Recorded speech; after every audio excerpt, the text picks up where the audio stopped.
বুঝিত নাই আমরা গ্রামের মুরব্বী যেবা যারা আছেন আমার ইয়ং জেনারেশন কালকে যে অনুদানটা দিছে আমার গ্রামের ইয়ং জেনারেশনের এরা দিছে আমার সমাজ কল্যাণ সংস্থার এরা দিছে এইটা থেকে আমরা সিলেক্ট ফোন করেছি সুরুক মামাটাই আজকে সুরুক মামা এই অনুদানটা তুলে দিছই এটা সুরুক মামার পক্ষ থেকে যেহেতু আজকে ওটা হইয়া দিছেন যে কোনো সময় অভাব অনটন যদি পড়ে আমরা হইও আমরা যতটুকু পারি আর্থিকভাবে আমরা উপাস থাকি এরা উপাস থাকতো না ইনশাল্লাহ এরা যেহেতু 10 ঘর আছে তো আমার অনুরোধটুকু থাকবো অতটুকু তোমরা আও আও ডাউ ডাউ করিয়া করিয়া মানুষের বাইরে বাইরে যাইও না মানুষের খান্দা খাজা যাইও না এই যে খানিটা গেছে তোরা 1 মাসও খানি গেছে বাজার আট চাউল 1 মাসও খানি গেছে না নি বাধ্যতামূলক কেন যেহেতু আমি একটা অনুরোধ করলাম তোমাদের সবসময় পায়ে পরিষ্কার থাকবাই যে বাড়ির থাকো এই বাড়িটা পরিষ্কার রাখবাই পরিচ্ছন্নতা রাখবাই সবসময় হাত ধুইবাই আমরা সাবানও দিলাম তোরা হাত ধোয়ার লাগে সাবান দিলাম সপ্তাহ দিলাম আমরা যদি সব কিছু দিই তোরা পায়ে পরিষ্কার থাকতে হয় না এখানে বাচ্চা কাচ্চারা পরিষ্কার রাখবাই আর সুন্দরভাবে চলাফেরার চেষ্টাটা করবাই ঠিক আছে কেউ যদি বারা মানুষ মেহমান মুসাফির কেউ যেন আইয়া বাড়িতে থাকতে পারে না বাকি বাড়ির যেন হয় না এলাও নাই এই যে মেহমান হে যে অসুস্থ নাই কোনো ডকুমেন্ট আছে নি এখন যদি অসুস্থ লইয়াই হয় তোমরা যদি একজনের গাত লাগি যাতে একজন আরেকজন হইবাই আরেকজন থেকে আসক্ত আরেকজন হইবাই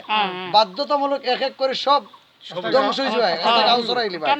আস্তা গাও চড়াইলে যে আমরাও যদি বাচ্চা থাকি না তো তোমরা বাচ্চা থেকে তো লাভ নাই তো আমার কত হইল গিয়া কোনো মেহমান মুসাফির কেউ যেন বর্তমানে এই সপ্তাহ 10 দিন 15 দিন 1 মাস আমরা বাড়ি করে তোরা বাড়ি করে কেউ আয় না আর তোমরা যদি কোনো সময় খানির টান পরে আমরা গ্রামের যেমন আমার ভাই জুয়েন আছে আফজল আছে জাহিদ আছে আমার শাহরিয়ান আছে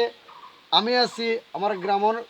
যে কোনো একটা বাচ্চাদের হোক যে আমরা আপনারা লগে আছে আমরা ওটো চাইরাম আমরা খাইতে পারলাম না আমরা খিলা খিতা করতাম আপনারা আমরা একটা দিক নির্দেশনা দিন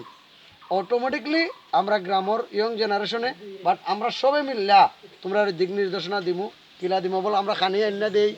তোরা যেখান থেকে এনে দিই আমরা তোরা খানির জিনিস দিমু তোরা খাইবা চলবাই তো আমরা কত হয়েছে কি আমরা অনুরোধ অতটুকু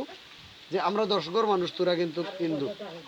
আমরা এই 10 ঘরে কিন্তু আমরা গ্রামের লোকে হিসাব ধরি হয়তো তোরা গরুর মাংস খাও না গরুর বাড়ি দিতাম পারি না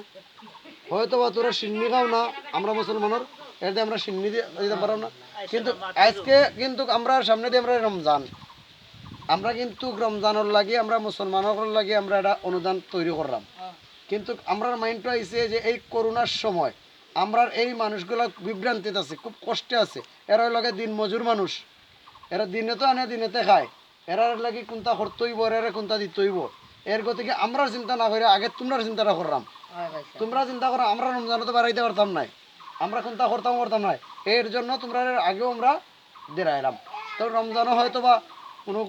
এমনও তো হৃদয়বান ব্যক্তি থাকতে পারে সরকারি একটা অনুদান যদি আয় অবশ্যই তোরা পাইবাই আমরা যে এলাকা থেকে একটা অনুদান আয় ওইও তোরা পাইবাই কম বেশ পাইবাই তো আমরা কত হইল আমার শেষ অনুরোধ হইল ওটা আমার তোরা সুন্দর পরিবেশে চলো সুন্দর একটা পরিবেশ দেও আগের যেবা যারা চলিয়া গেছে